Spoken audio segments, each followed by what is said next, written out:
little bit about the transformed life and how it feels to be transformed, because oftentimes we get confused and we hear readings like the readings from Acts today about Saul, the persecutor, and how he was blinded on the road to Damascus.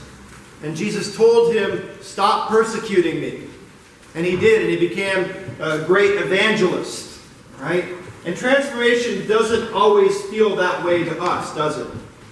Sometimes it doesn't feel like it's a blinding light on the way that changes us from one thing to another, from diametrically opposed thing to something else.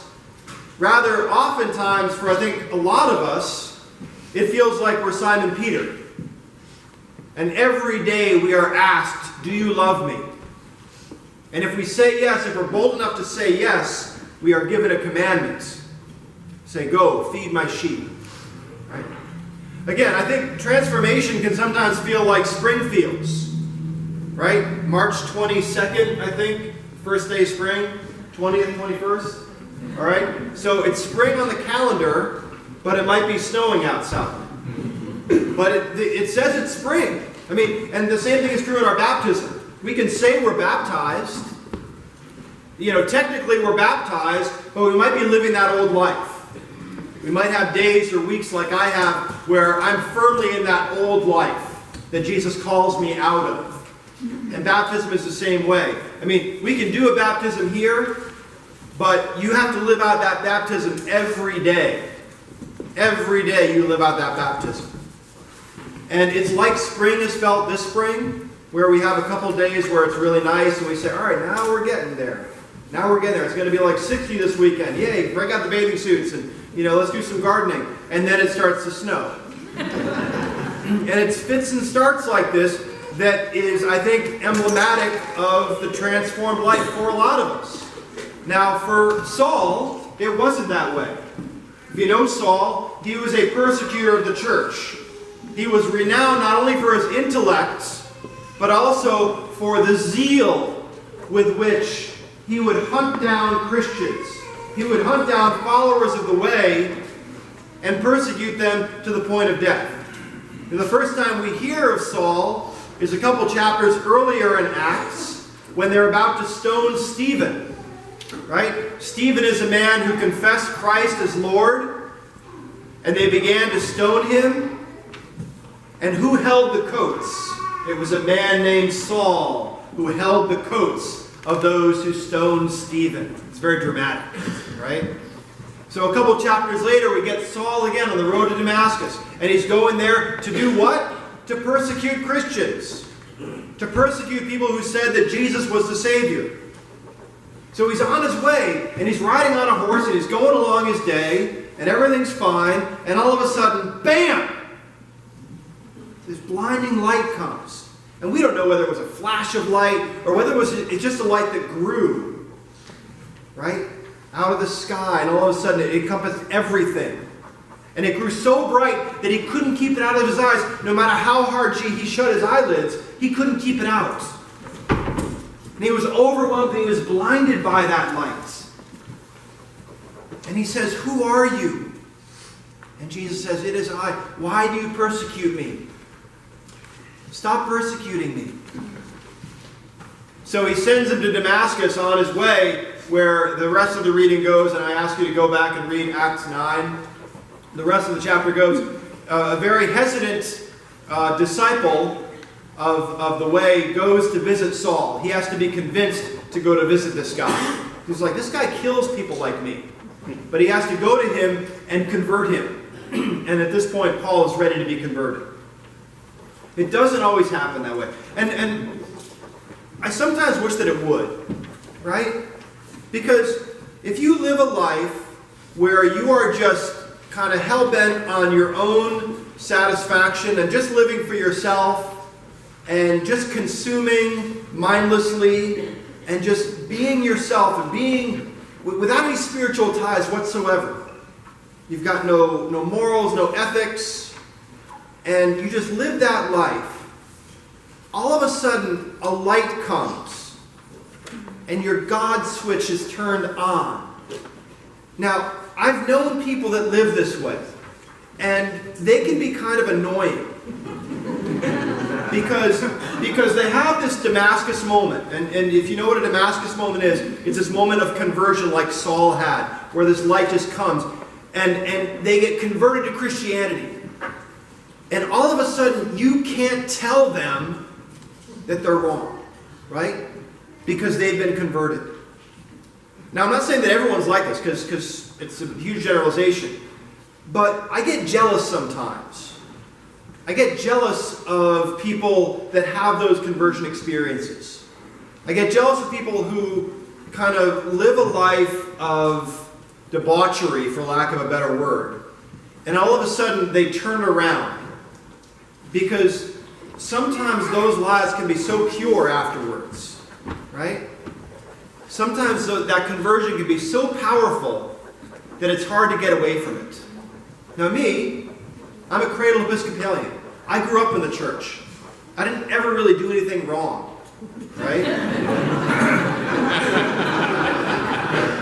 So the problem for me is that everything is just kind of lukewarm. I mean, I come to the church. All this is old hat to me. There's nothing new about it to me.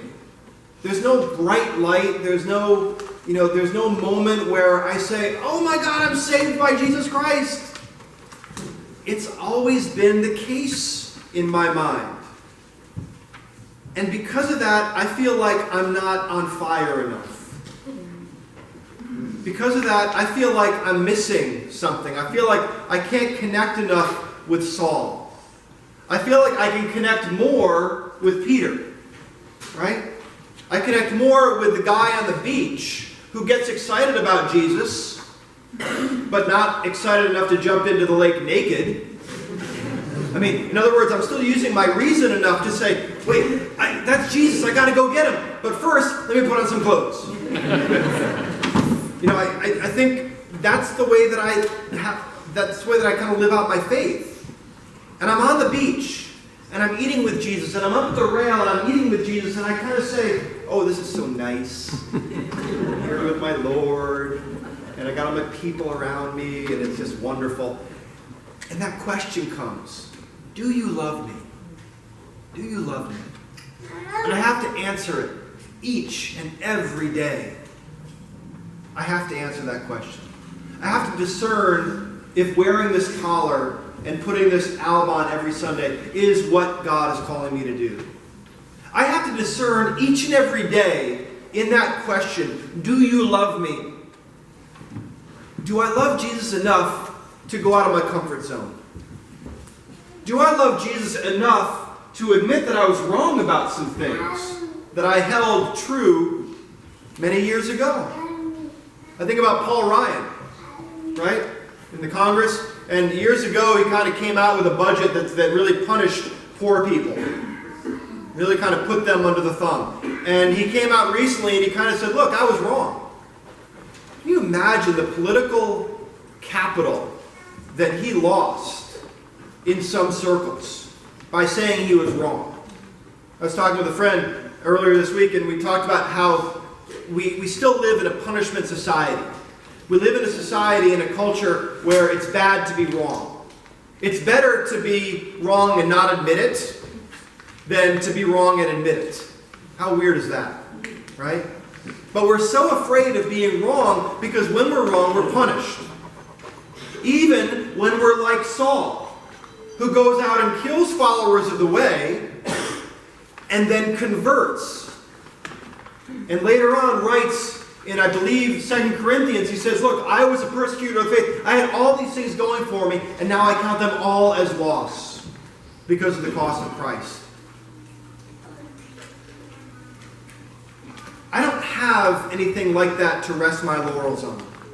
I don't have that big experience. So what I've got to do is every day ask the question, or answer the question, do you love me?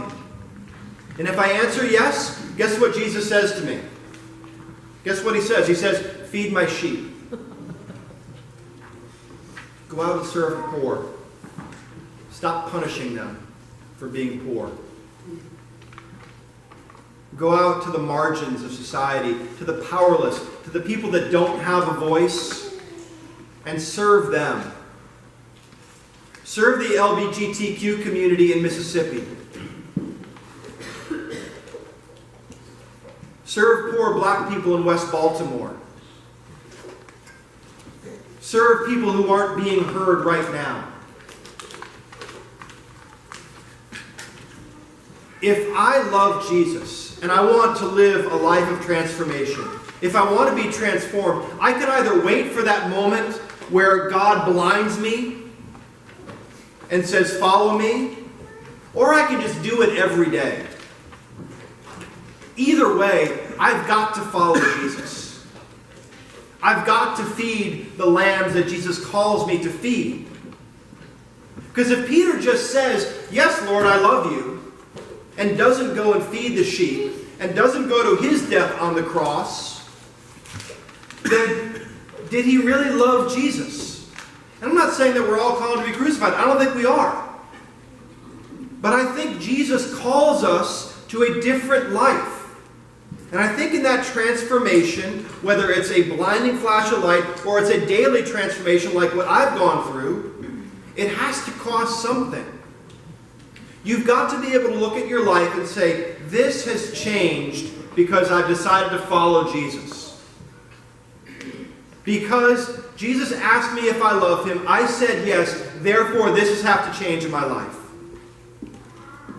So what is that in your life? What sheep are you called to feed? What flock are you called to tend? Because in that shepherding and in that feeding is your transformation. You are transformed by that service and by saying to Jesus, I love you in these ways. It can't just be words. But thanks be to God that we've got these two examples, because I know there are some of us who have been born again. There are some of us who have gone to Crucio and have had that blinding experience and now have changed completely. There are those of us who have been addicted and now have had a moment of transformation and now live a sober life, but they've got to live it day by day. So they know a little bit about both of it, right? But thanks be to God, we've got both examples of Saul, who we now know as Paul, and Peter. Two examples of the transformed life. May it be so with each of us. Amen.